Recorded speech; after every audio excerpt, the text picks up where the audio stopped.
লাগে না তোর মতো সন্তান আমাকে। এর থেকে আমার ভাতের মধ্যে তুমি বীজ মিশিয়ে দিতে পারো। তোমার কোনো কথাই আমি শুনতে চাই না।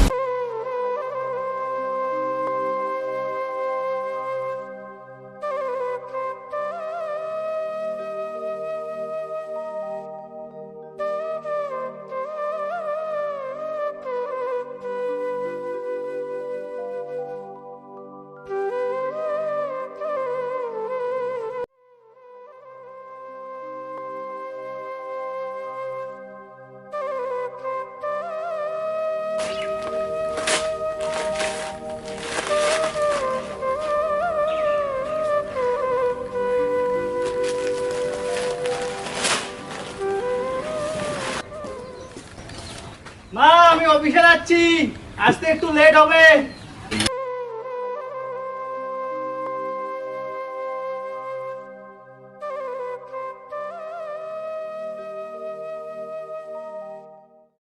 ও দাদা, আপনার বিল কত হলো? দাদা শুনছেন? দাদা কিছু বললেন আপনি? দাদা বললাম আপনার বিলটা কত হয়েছে? দাও না 40 টাকা।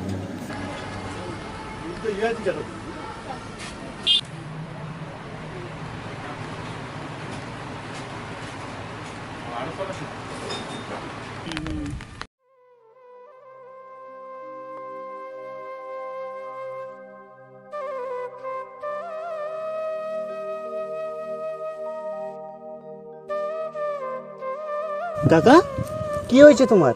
কিছু হয় নাই রে বাবা, শরীরটা চলে না, আর একটু দম নিচ্ছি। ও আচ্ছা, তোমার ছেলের কি খবর? এই বুড়ো বয়সে তুমি ভ্যান নিয়ে টানাঘোষা করছো, কি খবর ও? দুঃখের কথা কি আর বলি রে বাবা, এত কষ্ট করে ছেলেটাকে এত লেখাপড়া করালাম, আর সেই হতভাগাটা সব কিছু বাদ দিয়ে বাড়িতে বেকার বসে আছে, আর সব যন্ত্রণা আমার। বাবা তুমি তো চাকরি করছো বাবা, পারলে আমার ছেলেটার একটা ব্যবস্থা করে দাও বাবা। ঠিক আছে কাকু, আমি দেখতেছি। তা ঠিক আছে, তুমি বসো, আমি আসি।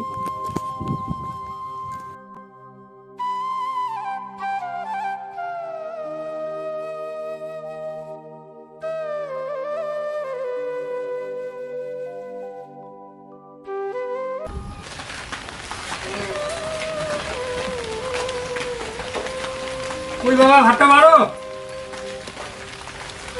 তখন থেকে বসে আছি, ভাতটা বাড়ো না।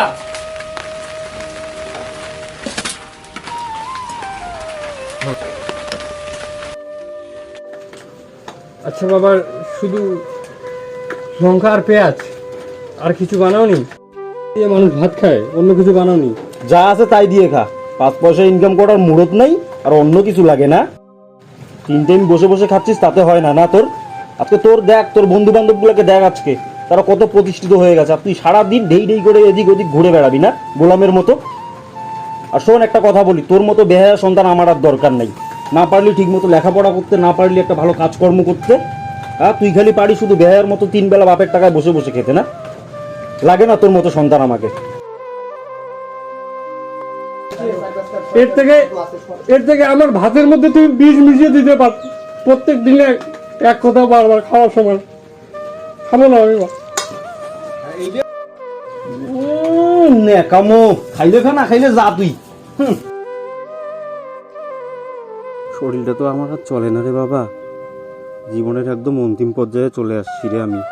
আর বাঁচবো এই কয়টা দিন, যে কয়টা দিন বেঁচে আছি রে বাবা, তোকে একটা আমি সফল জায়গায় দেখতে চাই রে বাবা, তুই কিছু একটা কর রে বাবা। বাবা আমি অনেক চেষ্টা করতেছি বাবা, আমিও তো চাই যে আমি নিজের পায়ে দাঁড়াবো, কিন্তু বাবা আমি যেখানেই যাচ্ছি না, জবের জন্য, চাকরির জন্য যেখানেই যাচ্ছি সেখানেই শুধু টাকা যাচ্ছে। আর আমাদের সেরকম সামর্থ্য নেই যে টাকা দিয়ে আমরা চাকরি নেব। বাবা আমি পারতেছি না বাবা। বাবা চাকরি বাকরি যদি আমি না পাই, আমার মনে হয় আমি সুইসাইড করে ফেলবো। এমন কথা বলিস না রে বাবা, তুই ছাড়া আমার আর কে আছে? তুই চলে গেলে আমি কাকে নিয়ে থাকবো রে বাবা?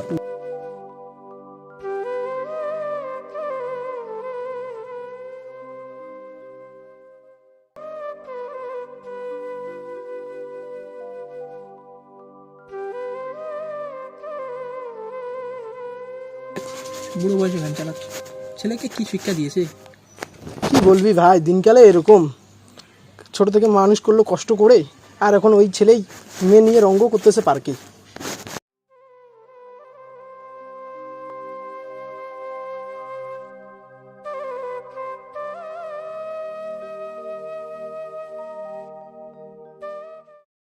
আচ্ছা বলো, কেন রাখছো? দেখো, আমি তোমাকে এই কারণেই ডাকছি যে আমি তোমার সাথে রিলেশনশিপটা আর কন্টিনিউ করতে পারবো না। কেন? কিসের জন্য? দেখো, তোমার মতো অকর্মণের সাথে আমি আর নিজের লাইফটা নষ্ট করতে চাই না। তোমার কি স্ট্যাটাস আছে? আমাদের ফিউচার কি? তোমার মতো ছেলের সাথে থেকে আমি কিছুতেই নিজের ভবিষ্যৎ নষ্ট করতে পারবো না। থাকো তোমার মতো। আমি আজকের পর থেকে আমার সাথে যোগাযোগ করার চেষ্টা করবো। তোমার কোনো কথাই আমি শুনতে চাই না।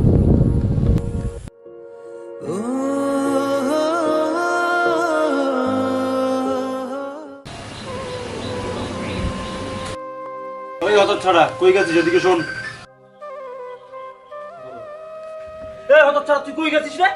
হ্যাঁ, বাড়িতে খাবার নেই, 2 বেলা পেটের ভাত জোটে না, তুই মেবাজি করে বেড়াচ্ছিস না? তুমি আমাকে এই কথাটা বলতে পারলে না? তোমার ছেলে এখন 10 টাকা ইনকাম করতে পারে না, যখনই বাড়িতে আসতেছি তখনই তুমি আমাকে কথা শোনাচ্ছ, যখনই আমি খেতে বসেছি তখনই তুমি আমাকে কথা শোনাচ্ছ, আর তুমি বলতেছো এখন আমি মেয়ে নিয়ে ঘুরতেছি। এই কথাটা তুমি বলতে পারলা? এখনকার দিনের মেয়েরা না তোমার সুন্দর চেহারা দেখে না ভালোবাসে না, যদি পকেটে টাকা থাকে তাহলেই ভালোবাসে। আর তোমার সেই হতভাগা ছেলের কাছে পকেটে তো 1 টাকাও নেই যে আমি ভালোবাসবো। আবার আমার মুখে মুখে তর্ক করিস? যা, তুই আমার বাড়ি থেকে বেরিয়ে যা, তোর মতো সন্তান আমার দরকার নেই, তুই আমার বাড়ি থেকে বেরো যা। হ্যাঁ, আমি আজকের থেকে বেরিয়ে যাচ্ছি এই বাড়ি থেকে। তুই যে তবে গেলে ইচ্ছা আজকের যা। পর থেকে আর তুমি আমার মুখ দেখতে পাবে না, কথাটা বলে দিলাম। আজকের পর থেকে আর মুখ দেখতে পাবে না আমার।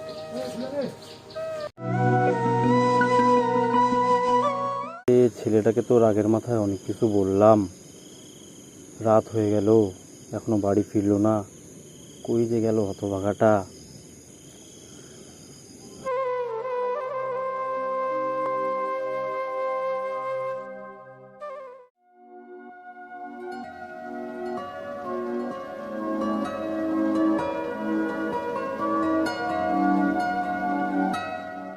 একটা সত্যি কথা বলো না, তুমি আমাকে ছেড়ে কোনোদিনও যাবা না তো? না রে বাবা, আমি কথা দিচ্ছি, আমি তোমার ছেড়ে কোনোদিনও কোথাও যাব না। আচ্ছা তুমি মন থেকে বলো তো, তুমি আমাকে ছেড়ে যাবা না? আরে পাগল, আমি কোনোদিনও তোমাকে ছেড়ে কোথাও যাব না। হয়েছে? যদি কখনো আমাকে তোমার বাড়ি থেকে তাড়িয়েও দাও না, তাও আমি কোনোদিনও তোমাকে ছেড়ে যাব না, কোনোদিনও না। সত্যি বলছো তো?